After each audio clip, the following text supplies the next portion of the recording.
As we step into 2026, we have witnessed Andrew Tate lose a boxing fight to Chase, someone who had actually admitted that he was on the verge of ending his life, but was saved by the mindset that Andrew had instilled in him.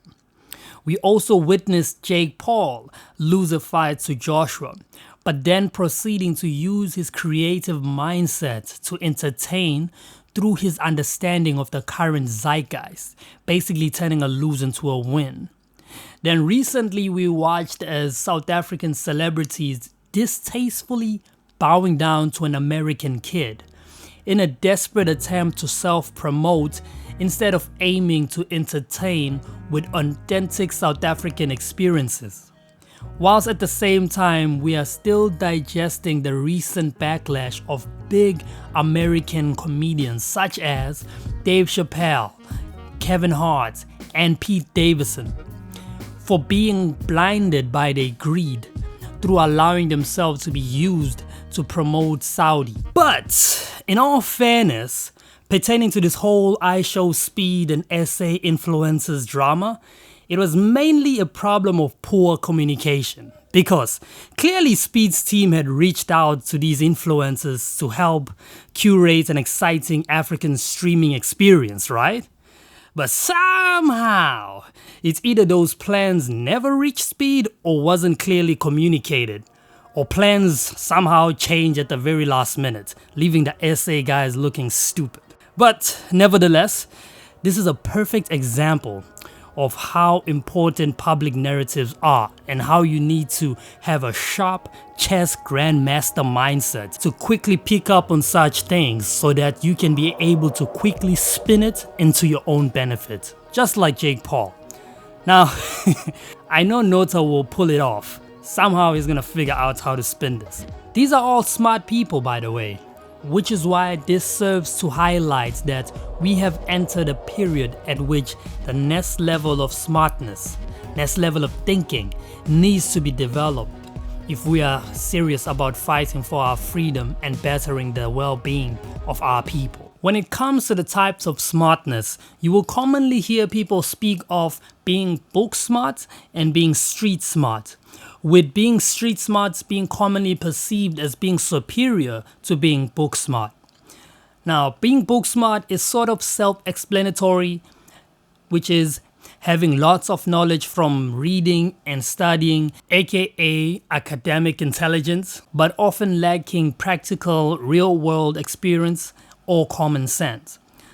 Like a telesales agent reading and training how to sell, but when faced with a real customer, which gives them an objection that is slightly different from what they were taught through the book, they will robotically use what's on the training manual, even though common sense will say this does not exactly fit this nuanced scenario.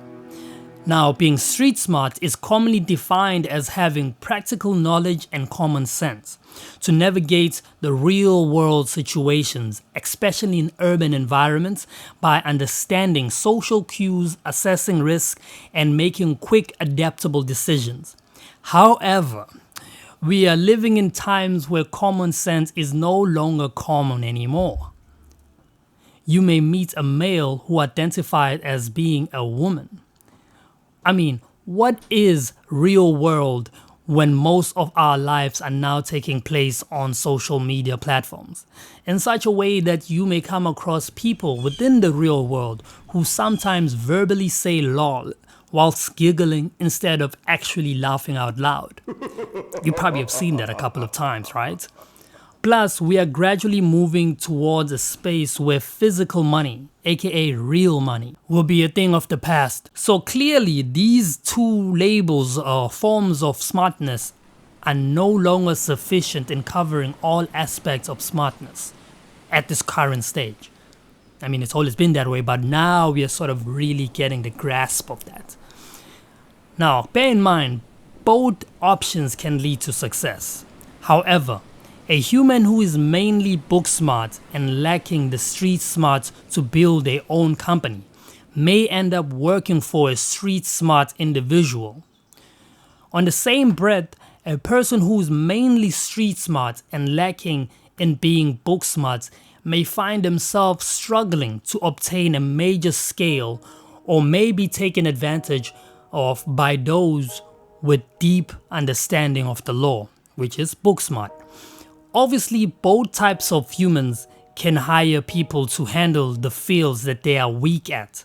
For example, a rich street smart rapper hiring a book smart manager to help them scale and protect them from legal risks. Or a book smart engineer who invented a great technological product may hire a street smart marketer for their creative hustle. The mind to actually ensure that the product effectively reaches a larger audience and converts into customers. However, there is a rare breed of humans, those who are hybrids, the rare type that has effectively cultivated both their book smart and street smart capacities. Not enough light is shone on this group, which is why there isn't really a pop term to define them. And that is why I have decided to create a word, which is Presector Q smart, to define this group. Now, hey, I am not the all-knowing, all-seeing God, therefore I'm saying use the word that I have created. No, that's not the point here. The point is just to put a label on it so that when I define it and we discuss it, the word and concept will be easily within reach mentally so that we can have a well-developed conversation around this whole concept. Now, with that being said, the word is an anagram composed of the first 3 letters of the 5 economic sectors. And then the Q represents quaternary and quinary. Why create this word based on this structure? Well, the goal is to encourage a spirit and mindset of cooperation, which is symbolized through the interconnected structure of all these 5 economic sectors. I want us to cultivate a culture of empathy, where we strive to at least understand how these sectors need each other to thrive. Now, I know that to many I may appear as a nerd from the burbs, making it difficult to trust that I genuinely know anything about being street smart from first-hand experience. Well, for what it's worth, I'll have you know this, that my father was a taxi owner, and growing up he would take me with him to the taxi rank. I would watch him have serious interactions with other taxi owners where they all had their guns visibly out, in an environment that's well known to come with a lot of deaths through shooting, the culture of izinkabi. Sometimes he would take me with him to surveil his driver, because sometimes the drivers will secretly make their own money on the side, having their own lift clubs, so he would have to monitor that behavior and confront them. As you can probably imagine, that requires a great deal of being street smart. And through riding with him around, he would actually share all this wisdom with me through long, in-depth conversations about how the world works to prepare me for it, whilst also pushing that I need to make sure that I study hard. Together with an understanding and mastering of all these types of smartness comes with the need to understand game theory. Now, what is game theory, you may ask? I like this AI overview. Game theory is a mathematical study of strategic interactions between rational decision makers, analyzing situations where outcomes depend on the choices of all those that are involved, all players involved, that is. Like in economics, politics, and biology. It uses models with players, strategies, and payoffs to find optimal decisions, revealing concepts like the Nash equilibrium, where no player can improve their outcome by changing their strategy alone, and explores both cooperative and competitive scenarios, from chess to the business mergers, all alike.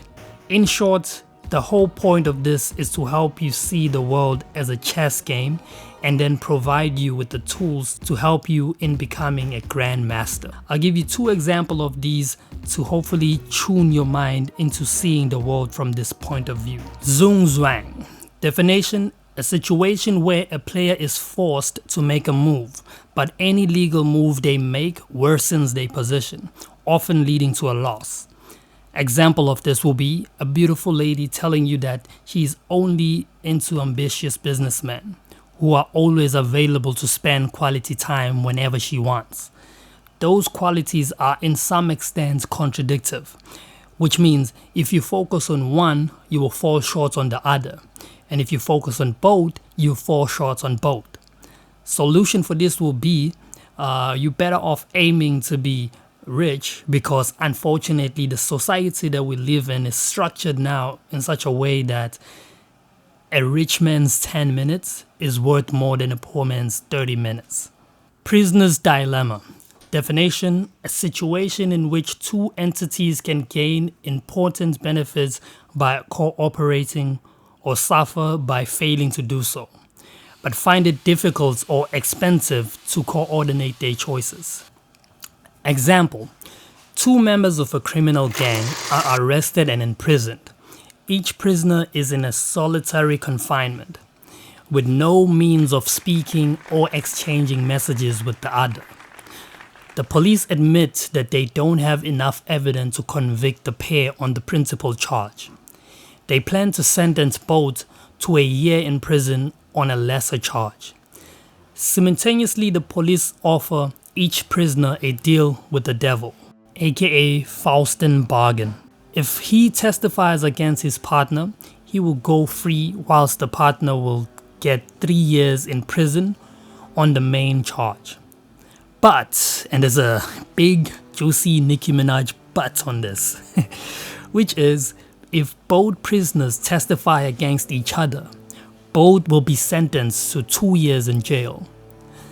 The prisoners are given little time to think this over, but in no case may they either learn what the other has decided until he has irreversibly made his decision.